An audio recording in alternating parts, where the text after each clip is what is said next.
You're welcome to the Policy Council. My name is Opeyemi Agbaje. Today we focus on the youth and the political environment and the policy environment and their role in transforming Nigeria. I talked to somebody who has acquired a great reputation for working in that space, and together we will have fun.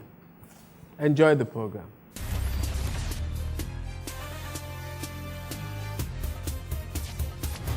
You're welcome back to the Policy Council. My guest today is a very powerful and inspirational young lady. She's well known as the CEO of Rise Networks. She founded that organization, and she's a recent member of the Victim Support Fund, and she's done many other things. Toyosi Akerele, you're welcome to the Policy Council. Thank you very much. The first day I watched you speak, I'd not, for some strange reason, I must have been living in a rock. I had not heard much about you. And then the event was going all gentle, and then you took the microphone, and I wondered what was going on in the room. How do you do that? You see, one of my most favorite quotes, that I've grown to love, over the years would be that passion is an absolutely fundamental requirement for living. And that passionless people never live life, actually. They do throw life away. And I'm usually not that, passionate, or neither do I feel strongly about every subject matter, that comes my way. But I would think that particular issue that was, up for discussion that afternoon must have had something to do with either youth, education, unemployment, or national development. I believe that, even irrespective of the very debilitating challenges that bedeviled Nigeria as a country, my generation will be the turning point generation. And so, when did you make up your mind that you were going to do something like Rise Networks, mobilize the people? Well, do you focus on youth? Well, maybe deliberately at some point in my adult life, I made that decision. But I guess that it's always been what I've grown up to be. I'm a first child of 4 children. I'm in primary school. I was a primary school head girl. Actually the very first head girl of the primary school I attended.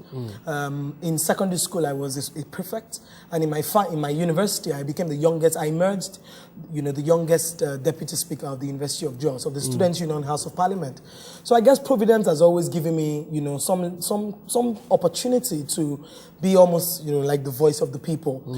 But because, again, I understand that, sometimes certain things would enjoy more patronage, or they would make more fundamental impact if they were allowed to function within a structured, ecosystem. I decided that it was, important to found an organization that would speak to the current realities and address the main issues that affect my generation. Unfortunately, at the age that I am, I don't feel very much, like a youth, even though I'm very young. But I believe that because I've had 7 years to groom, mentor, train, teach, tutor, and hold by the hand a lot of young people, and because I strongly believe in succession planning, one of my major commitments over the next few months to years would be to leave, to quit that public space gradually, especially on issues of this nature, move on to do other great things, and allow and support other young people to be able to take on the space to advocate for the issues that actually do affect our generation, but may not speak to me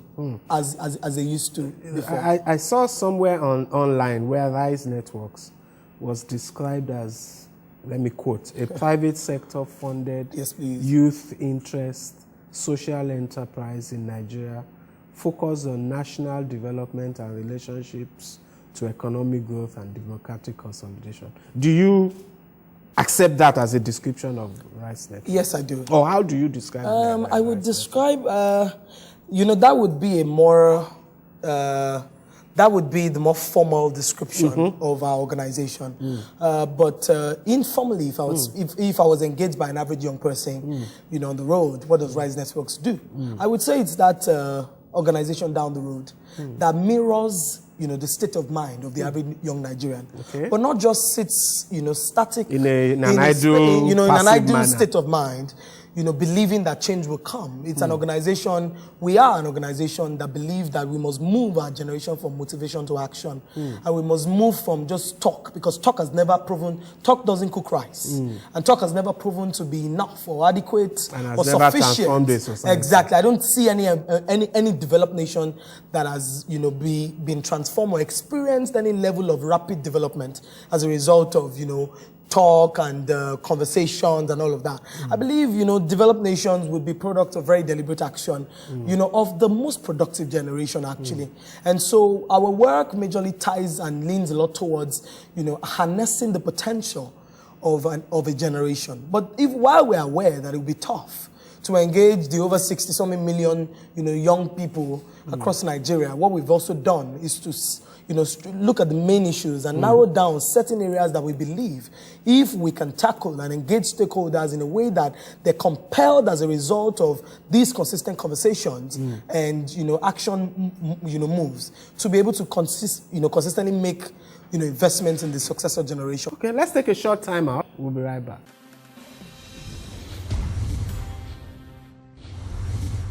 You're welcome back. It's still the Policy Council, and I'm talking to Toyosi Akerele. I'm sure you know her. So, Toyosi, I just want to know what you see that alarms you about the state of the country. I was born, bred and buttered, if you like, in Nigeria.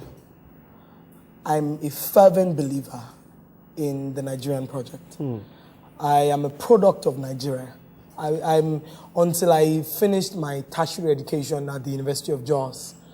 You read law? Yeah, I studied civil law. Everything that I'd ever done was right here in Nigeria. It's a country that produced me and has blessed me, despite the the several challenges that young people every day, tend to complain about. But over the last few years, it would be tomfoolery, or what you call foolhardy, to stay in a state of denial and pretend as though we're not conversant or familiar with the way things continue to deteriorate, especially with the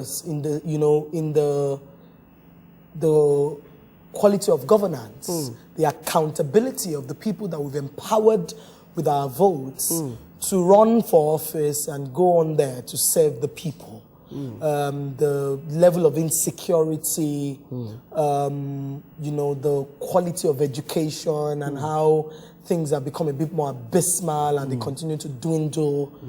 But you see, my faith is renewed on a daily basis. So while I am familiar with these challenges, I would rather not stay almost despondent because all of these things are happening. Well, fortunately, I don't have anywhere to go. And so what I would rather do is to sit down and not stop my fingers and begin to focus on the solution. What I want Nigerians to do is to take ownership of our challenges as much as we take ownership of our conquests. Because every time something good happens for our country, we're all quick to say, oh, well, the Super Eagles just won the Cup of Nations. Oh, our president is speaking at the African Union or the United Nations. Oh, Chimamanda just wrote a great book. Oh, this person, Diban, just made us proud at the MTV Base Awards. When bad things come, we push it and say that it's the government. Now, the government is the product of the society.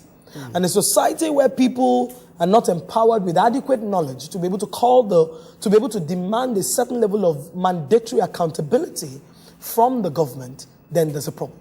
But I don't even think that the problem is not the problem. Our attitude to the problem is the problem. And until Nigerians as a people begin to embrace our country as Nigeria, and until we come to a level of understanding that Nigeria is not about the government or the bank who didn't give you a loan or the lecturer who didn't give you an extra mark because you offered bribe or that boss who didn't let you pass because you did the wrong thing or that employee who stood up to you when you tried to exploit him or her, Nigeria will change because you look around the road and you see people throwing You know, people throw things off their windows and then the drainage systems are blocked. That is not the government. You look around the road and you see men sleeping with children young enough to be their last daughters. That is not the government. Those are the people who are menaces to society. And the quality of those individual values is collectively what makes us Nigerians. And until our approach is a bit more progressive, we would not experience that level of wholesome development that we desire as a country. Now, I understand that we have the vested constitutional powers of leadership are in the government at every level. And this, for me, is an opportunity to also call on the federal, state, and local government, all the people who are representative of us, of the people at these levels, to know that one day the poor will have nothing to eat but the rich. And that it's only a matter of time. If you get away with something today, I mean, I know ex-governors who are perpetually going to stay in a state of fear, in a state of pandemonium. So, as Nigerians, we have a responsibility. As the government, as to demand. But not just to demand, to play our part. And as the government owes us to be accountable. Because you can rig elections, but you can't rig the truth. You will come back, you know, I keep saying that all these politicians... all these politicians who assume that, you know, you would steal. I mean, I know that a few of our people suffer what you call selective amnesia, so we forget. But I like the way our generation is engaging politics and engaging, engaging government these days, because I guess we're in a state of, we're tired. We've reached that point where enough is enough. And I'm scared that, we don't want Nigeria to go up in fire. Because, the country, the people, the masses are tired, the politicians won't back down and robbing us, robbing and raping us. And I'm afraid that where that head-on collision would happen, what the ultimate result would be. In the next segment, I'm going to ask you what specific role you expect Nigerians to play, Nigerian youth to play as we go into 2015, and what you will do about it. We'll be right back. Government wants our city to become a mega modern city. And so, government is providing modern markets for us to carry out our business. Now, this requires money. So, we need to pay our taxes to help government to help us. I pay my taxes. I hope you've paid yours. I pay. Pay your tax. It's your civic responsibility. It's your duty. It's the law.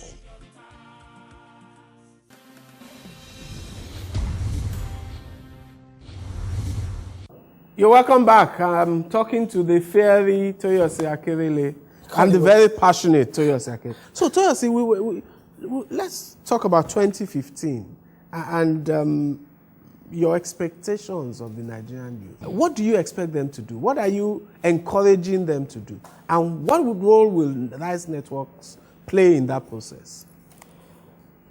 My forte is strategy. That's all I've learned to learn. And I remember one of my classes, in my competitive strategy classes at the University of Cambridge 2 years ago, I learned that it takes twice the energy to swing and hit than the energy it takes to swing and miss. And because I believe in strategy, I would take a look at this in a very objective, practical, pragmatic, manner. One of my recommendations that, for young Nigerians ahead of 2015 and for 2015 is to build very solid strategic alliances. The older people are making they are achieving very huge success in dividing us. And as I get closer to power, I learn to choose my battles and not to make enemies. While I understand that it will be tough for me to be in the good books of everyone, I would make effort to make a positive impression on everyone. My reason, all these old people who have led us over the years, Uncle Opeyemi, they are all friends. Nobody can tell me that APC and PDP are enemies. On TV, on Twitter, on Facebook, they are enemies. They are seeming, fighting. They're seeming at a table where they cannot seem to come to a compromise. Behind the clouds, all of them are friends. All of them are friends. Why would the young people then be divided? Do we want this house to fall against itself? And I think that it's high time Nigerian young people began to run for public office. You know, and I'm glad that President Jonathan the other day advocated that, you know, we should reduce the age limit for presidential candidates to the age of 40. I'd like to see smart young people like Uncle Fela Durotoye, you know, like yourself, and a few other very intelligent, well-meaning, well-spirited Nigerians come out to run for office because we're ready to put our monies on it. Now, two things. Nigerian young people need to begin to run for office. Nigerian young people need to begin to create wealth. There is no generation that was dependent that achieved any relevant change in history. People don't win Nobel Prizes for being the highest, for being able to fundraise. People win Nobel Prizes for creating. People win Nobel Prizes for innovating. People win Nobel Prizes for setting up. People win Nobel Prizes for conceptualizing. People win Nobel Prizes for the ability to be able to move something from ideation to creation. And so we must you know, get to a point in our nation where young people take the responsibility of leadership. And nobody's going to give this power to us. We're going to take it. And we're not going to take it by revolution or bloodbath or by force. We're going to take it by strategy. And so I have a few friends who have joined political parties and people are abusing them. Oh, they've joined them. I say no. Because if we have a few good people infiltrate these political parties, they may not be able to influence the process at the beginning, but as the old people begin to bow out, they begin to become the ones who take over the mantle of leadership. And if they epitomize and exude those values that we collectively, as a set of progressive Nigerians, you know, have advocated for over the years, I believe that some change will happen. But this change, we must be ready to work for it. You mentioned the need for young people to create wealth, to get wealth. Yes, because and I noticed in some of your literature you are passionate about financial inclusion and all of that. So what's the connection? Now, you see, a job, you know, by definition in the book I read, is just over broke. It doesn't take you so far. I always tell my colleagues in the office that they must work as intrapreneurs. I am an entrepreneur because I set up an organization.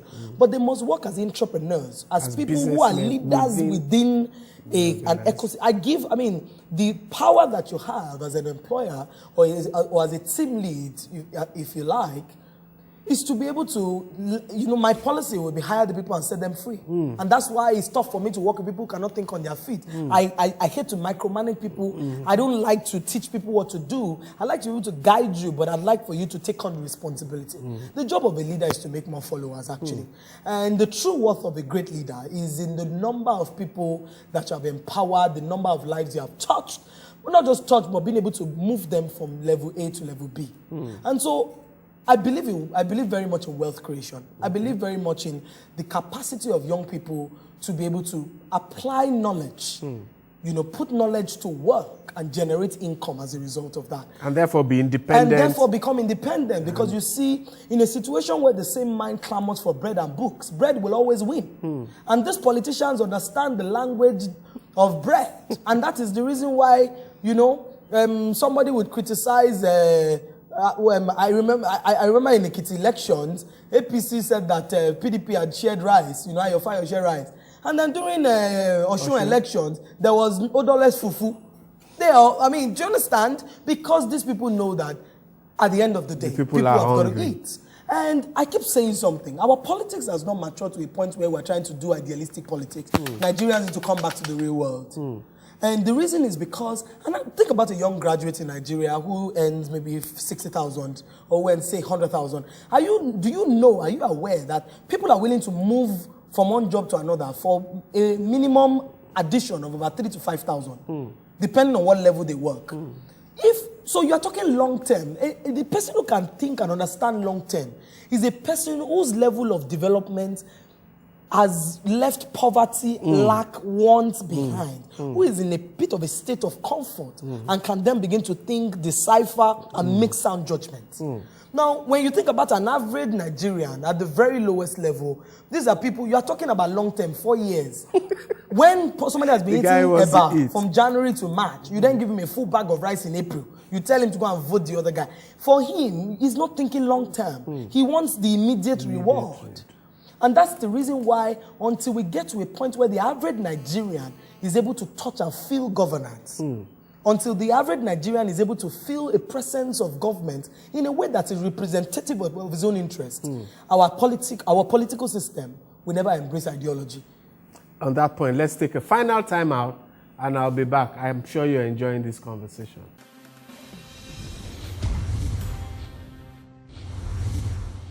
You're welcome back to my final segment with Toyosi Akerele of Rice Networks. You have this event that is imminent, the United Nations International Youth Day. Yes. And I see that you have governors and you have ministers and people like Mrs. Alakija and Jimmy Agbaje. What's the idea?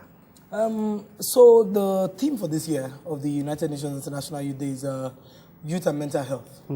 And I guess that the UN had Nigeria in mind when they chose that topic, because it's almost the state of psychology, the psychological disorder that Nigerian young people are going through at the moment is incredible. Unemployment. So a young person hasn't eaten all day. It affects his mental state of mind. A young person graduated 5 years ago, has no job, and he sees his mates who were bottom of the class, you know, rolling in money and driving cars. Maybe a counselor. You know what I mean? Or maybe a militant. You know, it affects his mental state of mind. And I mean, several issues. Boko Haram, people are losing. Chibok girls, please. You know, bring back our girls, please. Bring back our girls now and alive. Because I'm worried too. So, I mean, there's several issues that are affecting Nigerian young people these days. And we just thought it was significant at this time to set up an intergenerational dialogue. Okay.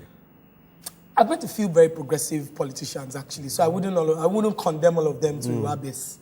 You know, I've met a few very progressive leaders in private sector as well. And I approached a few of them, a few governors, a few ministers, especially the Minister of Labour, who is in charge of job creation, and a few others, you know, successful entrepreneurs, activists, lawyers, you know, civil society, to be able to ask them and say, where did you go wrong? Where did your generation go wrong? And what lessons can we take away from your own generation so that we don't replicate the mistakes? You know, because I believe there was a generation before the generation in power at the moment. Yeah. And I'm not sure of the legacies those ones handed down. Whether it was them who handed down the wrong legacies to you, they call themselves the wasted generation. No. Professor Wale Soyinka spoke for himself. No, he spoke for his generation. Yeah, but there was no, it was in no codified form. Did he make that statement? So you cannot attribute, you can't color it as a reality of an entire generation. I'm not sure if it was their generation who handed over the wrong legacies to you, or your generation decided to. Let me challenge you, Toyosi. Go on. Is your generation different from the others? Fantastic question. Our generation may not be different, but we can be different. Okay. We may not be different because somebody's got to convince me why I should not be corrupt in this country. Because our reward system is fundamentally flawed. It's a country where somebody steals money and you give the person a chieftaincy title. Somebody sleeps with another person's child and flies private jets with teenage children, sleeping with them. Children is supposed to be providing free education for, and you reward them with a doctorate degree. And you see tons of people turn out in that event to celebrate a common criminal. That is the reward system that I'm watching as a young person. Yeah. The guys who worked hard for this country, the man who designed the Nigerian flag in this country, Pataiwo Akiwumi, died in penury in Ibadan. And there's tons of heroes in this country that we never reward. Now, I will not steal because my personal values would not allow me to do so. Yeah. But for a young person who is still in that state of, who is less clear about his own life's purpose and vision, is looking at these people. We are watching TV every day and we're seeing people live in such affluence in a country where you are telling us there's no money. Our generation can be different. Okay. If your generation makes a deliberate attempt to make a detour from the way you are going. You people are the ones who talk about billions and trillions, but we never see those things happen. You know, we never see. We read about them in budgets. You know, I want to touch it. I want to feel it. So you will be different, and we will help you. My generation. Let me ask you a final question. The Victim Support Fund. That's right. Do you think it will work?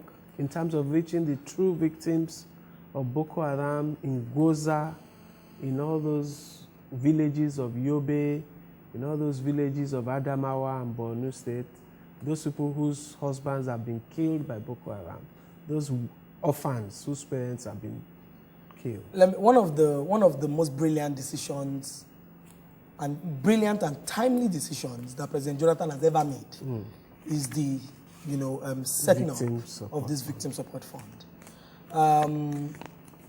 Yes, I think it will work. As a young person, one of my underlying goals and objectives of being, after I was inaugurated into that committee, that I set for myself is to say this committee will not go the way of other previous committees. You see, the day that I put up that information on my personal Facebook page, on Twitter, that I joined the committee, I thought Nigerians would come at me with such backlash. I had a few people who were not very impressed, who felt I had become political because I joined. But I was impressed by the benevolence of Nigerians, even people offering me support in terms of, what can we help you do? And for me, it is a call to action. I should be considered a failure if, one, my impact and my voice becomes, it does not come to the fore on the issue of this victim, not just the fund, but advocating for the rehabilitation victims and support of the victims. Number two, I should be considered a failure if I begin to see that this committee will go as one of those wishy-washy committees that did not do anything, and I refuse to resign. The moment I notice, but I'm confident the committee will work, and I'll tell you why. The leadership of the committee is competent. The leadership and the capacity in General Tiwa Danjuma and my deputy chairman, Mr. Fola Adiola, I believe that if we put all hands on deck on that committee, and we are committed Nigerians that would not just sit on the fence to criticize, but would actually move from armchair critics to real advocates, of development. I want to believe that we plan. I know that the internal plans, some of our plans will be to focus on healthcare, resettlement of people who lost their homes, replacement of certain personal effects and property of certain people who lost certain things, and also education. Because, for example, as of today, there are over 500,000 children from the northeast part of Nigeria who are out of school as a result of this crisis. And one of our, some of the recommendations that I'll make to the committee would be that we need to resettle those children in other more stable portions of Nigeria so that they can continue their education. And there are over 100,000 Nigerians who are who have run away to Cameroon. We need to bring them back to come home. And for 2015, we need to make sure that those people are not disenfranchised. Absolutely. We'll be right back.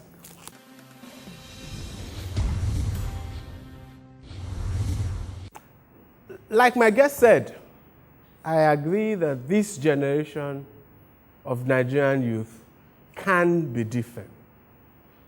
The question is, will they be different? It's a challenge I will leave with our youth to ponder upon. Thank you very much for watching. See you next time.